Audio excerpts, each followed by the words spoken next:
Ikaw, kay kaubandri. Nga mo kay kaubandri na kita na. Hindi, ano rin, nakaw.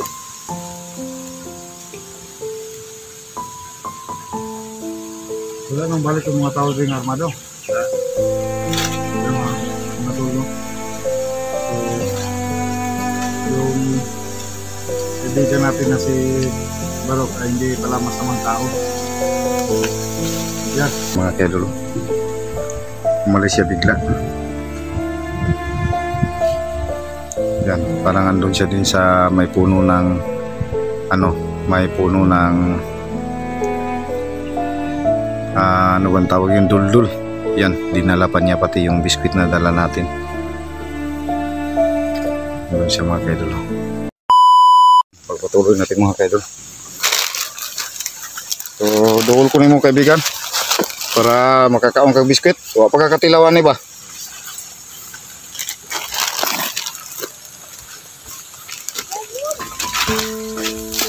Dili na ito ikuan.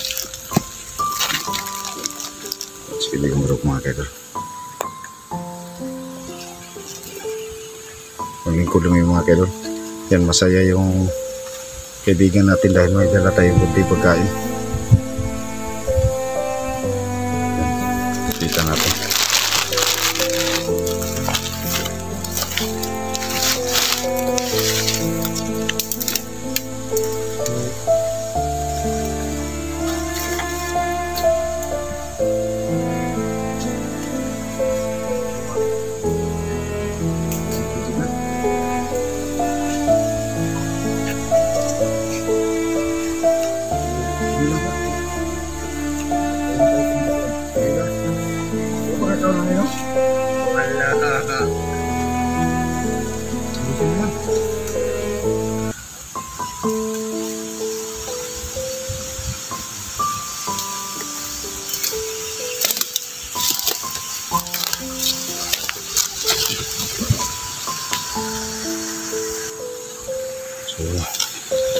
Kunin natin kamera mga kedol para makita tayo.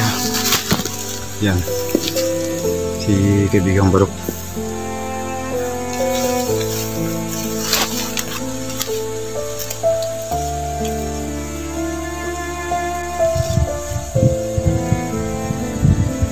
Ikaw, kay kaubandri. Nga mo kay kaubandri na kita na.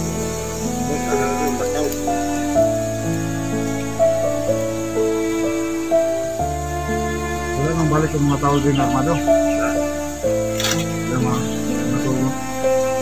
So, yung kaibigan natin na si Barok ay hindi pala masamang tao. So, yan.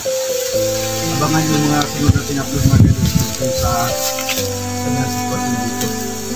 So, balikan natin siya mga kedol, no? Pagka, ay tutulungan natin siya kung ano yung niya dito.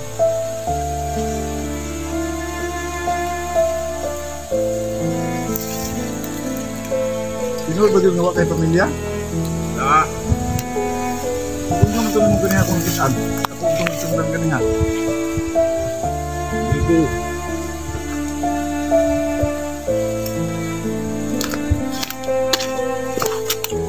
Yan mga tol, yung nasundan natin kanina ay kaibigan lang daw niya pero umalis din siya lang dito. So yan, sana mano yung kaibigan natin. Ngayon pa daw siya nakakain ng biskwit. So may ano naman siya dito, may niyog dito. So yun, mga kaidol, kasi hindi ako marunong umakyat ng niyog. Yung ano lang yung kaya ko, yung papaya lang kaya kong akyatin. Yan.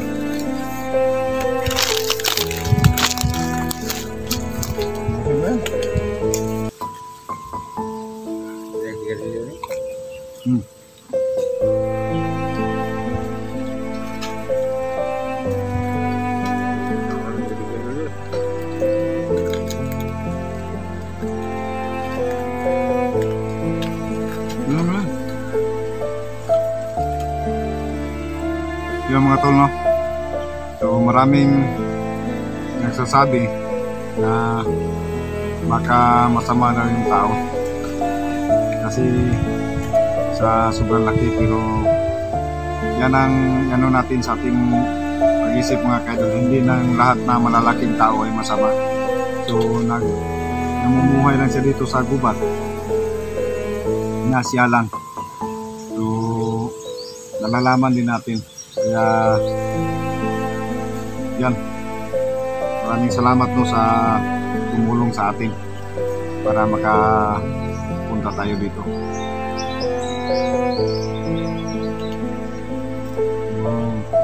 Tingnan nyo mabuti si kaibigan Barok mga kaidol.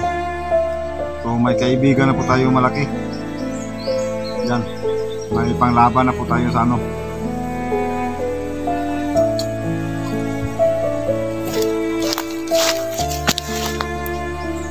May mga ano po siya dito.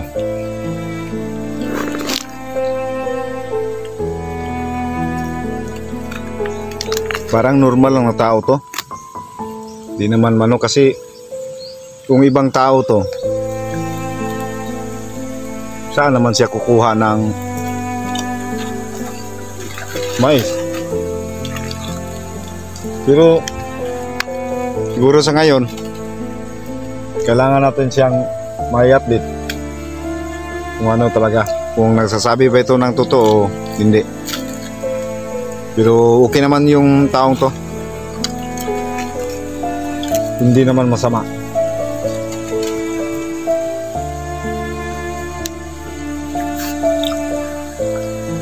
So yung mga tol mo, tingnan nyo si kaibigan Barok.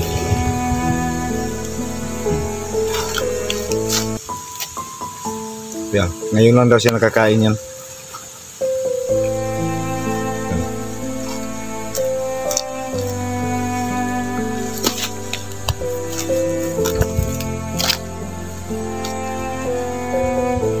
Hindi tuloy ka tuloy din kita sa puno at puno.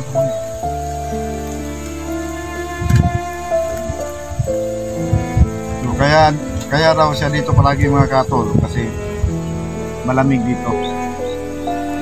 Pagkatapos ng kanyang ano,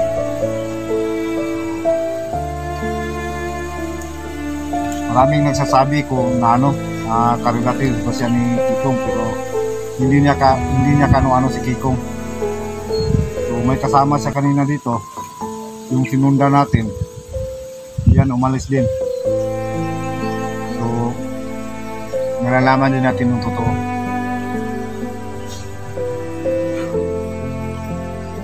Sa mga naghihinala dyan na posibleng masamang tao, ay hindi naman po masamang tao to. Namumuhay lang ng tahimik dito sa bundok. Kaya yun ang masasabi ko, wag tayong sa bawat makita nating tao, wag tayong maghusga agad kasi hindi natin alam ang tunay na pinto ng buhay niya.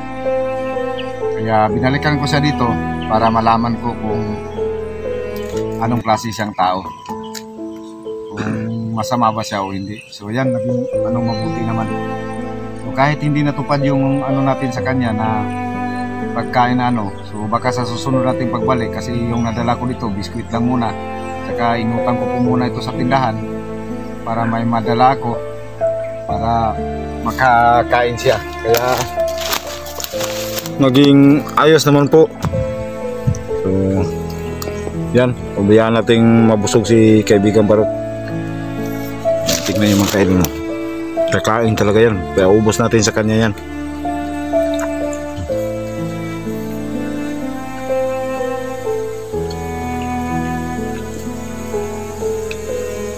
Wala ba kaming away diri nga ikaw ra isa? Yung mga kaidol mo, hindi siya na ano dito kahit siya lang yung isa. Kaya yan, abangan nyo mga kaidol, no, yung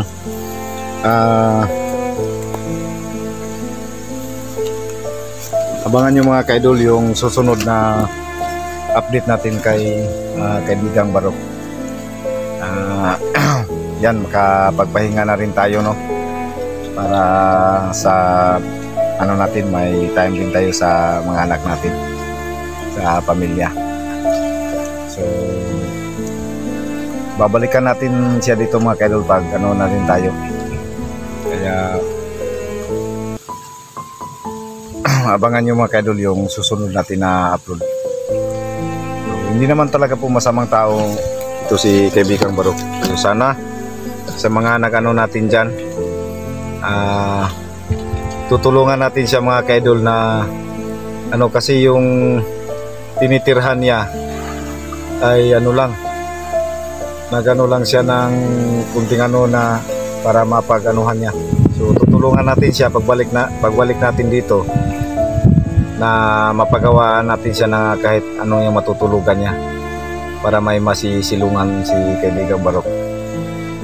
Pagawaan natin ng ano, kunting kubo, yung ano lang, yung maliit lang para sa kanya pag makabili tayo ng ano, yung pako para sa kanyang titirhan, para maayos yung tinitirhan niya, kasi parang walang anong tinitirhan to si kaibigan, hindi siya utambi.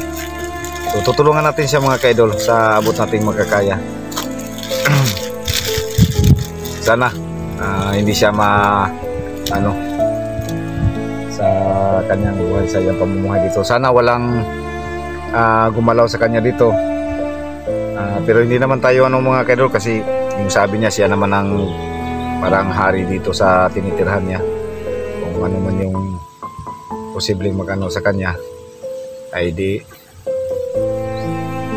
kayang-kaya siguro niya.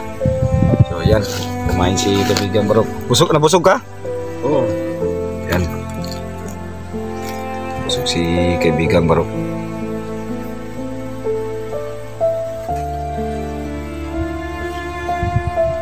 So yan, kanina masaya siya mga kaidol kanina kasi may pinuntahan siya ng kaibigan niya kanina.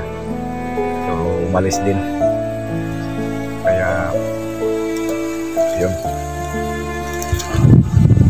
So samahan natin ngayon yung kaibigang Barok mga kaidol, no? Para sa kanyang pinagtanuhan. O kung papayag siya, pero kung hindi, wala tayong magawa. So yan. Utdal na.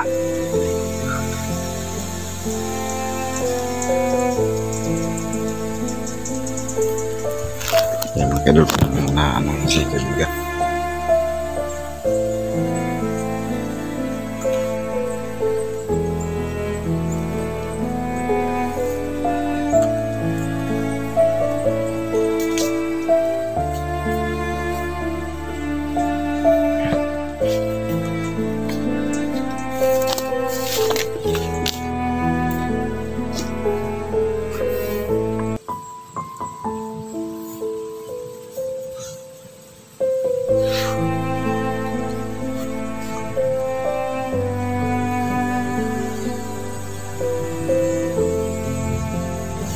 So yan mga tol, malis bigla si kaibigang Barok.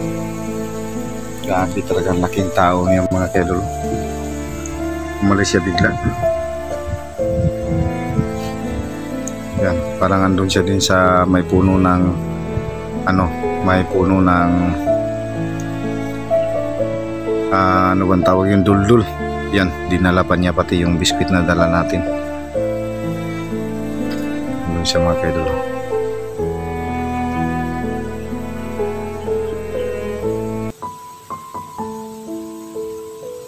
So dito siya palagi. So nung dati doon ako dumanan sa bandang likuran dati dyan. Kaya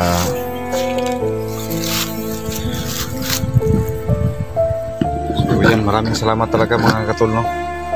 So di naman pala talaga masamang tao si kaibigang Barok. So yan, pagpahinga na mo tayo. Babalik tayo dito mga kaidol sa kanya, ano, para matulungan natin siya, gagawa natin siya ng maliit na kubo.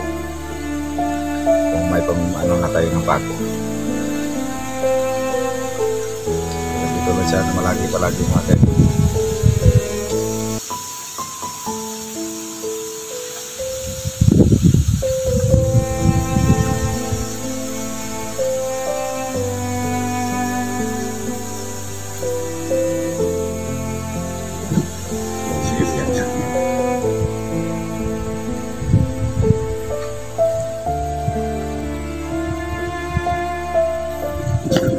yan, sa lahat ng mga sumusuporta sa akin, no, maraming salamat po talaga sa inyong patuloy na pagsuporta. Sana po hindi po kayo magsawang magsusuporta sa akin at magsawa sa panonood ng aking mga video.